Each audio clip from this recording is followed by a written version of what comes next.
prophet Elisha summoned a man from the company of the prophets and said to him, "Tuck your cloak into your belt, take this flask of olive oil with you, and go to Ramoth-Gilead.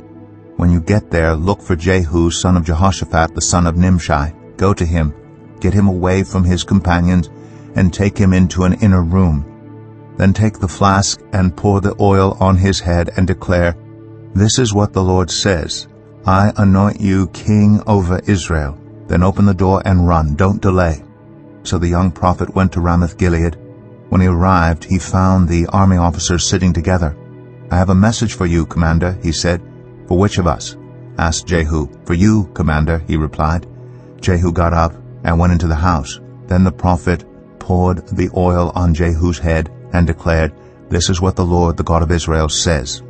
I anoint you king over the Lord's people Israel. You are to destroy the house of Ahab your master, and I will avenge the blood of my servants, the prophets, and the blood of all the Lord's servants shed by Jezebel. The whole house of Ahab will perish.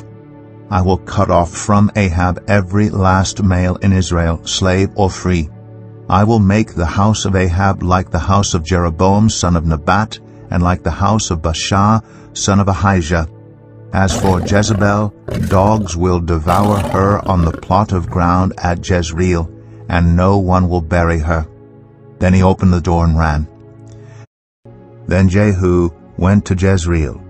When Jezebel heard about it, she put on eye makeup, arranged her hair, and looked out of a window. As Jehu entered the gate, she asked, "Have you come in peace, you Zimri, you murderer of your master?"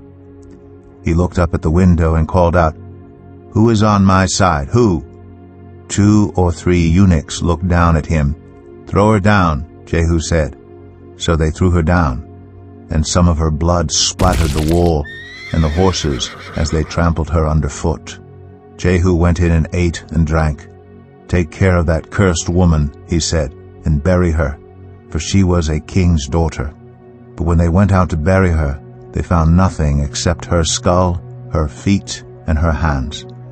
They went back and told Jehu, who said, "This is the word of the Lord that he spoke through his servant Elijah the Tishbite.